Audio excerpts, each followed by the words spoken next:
Hello students, last video में हम लोग श्योर शॉर्ट क्वेश्चन में एसी सर्किट चैप्टर के बारे में बात किए थे। आज हम लोग एसी सर्किट के बारे में ही बात करेंगे, लेकिन केवल न्यूमेरिकल के लिए बात करेंगे हम लोग। और एसी सर्किट में जैसा मैंने बोला था, न्यूमेरिकल जो है मोस्टली फॉर्मूला बेस्ड ही रहता है। और ये जो फॉर्मूला बेस्ड है, तो ये सारे जो न्यूमेरिकल्स है उनको मैं 9 सेक्शन में कैटेगराइज कर दिया है, जिसको कि अगर आप उसको स्टेप बाय स्टेप काम करते हैं तो श्योर शॉर्ट 1-2 क्वेश्चंस तो आराम से आप कर सकते हैं। वैसे अगर 3 नंबर में ये क्वेश्चन पूछे जाएंगे तो यही छोटे छोटे क्वेश्चन 3 पार्ट्स में आ जाते हैं। So let's start. इसमें अगर हम पहले क्वेश्चन की बात करें तो आरएमएस एंड पीक वैल्यूज के रिलेटेड न्यूमेरिकल्स हो जाते हैं, जिसमें I R M S V R M M एस आपको फाइंड करने के लिए हो सकते हैं।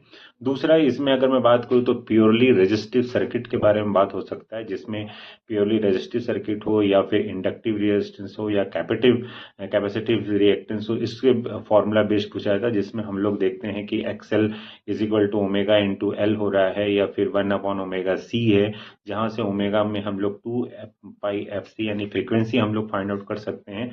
रेजोनेंस यहाँ पे जैसे कंडीशन बात हो रही थी, वो रेजोनेंस यहाँ पे पूछा जा सकता है।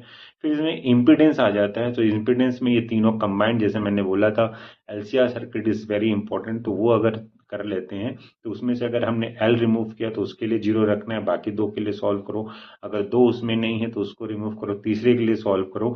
तो वहां से हमको इम्पीडेंस, कैपेसिटिव रिएक्टेंस और इंडक्टिव रिएक्टेंस कैलकुलेट करने के लिए बात हो सकता है। Series LCR circuit is very important. दूसरा यहाँ पे सबसे इंपॉर्टेंट चीज आता है पावर और पावर फैक्टर फाइंड आउट करने के लिए। ये भी बहुत सिंपल सा है।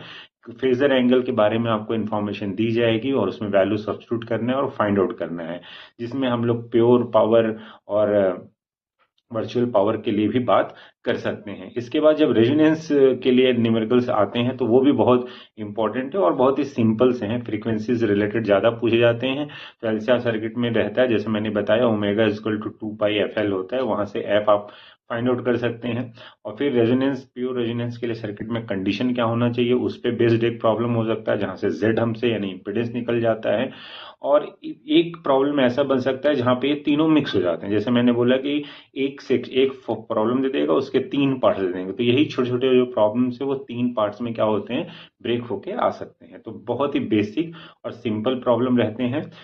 प्रॉब्लम में यूनिट लिखना बिल्कुल नहीं भूलना है। कन्वर्जन आ गया तो कन्वर्जन करना नहीं भूलना है, बिकॉज थोड़ा सा कैलकुलेशन और फॉर्मूला, इसके अलावा इस चैप्टर में प्रॉब्लम कुछ भी खास बात नहीं है।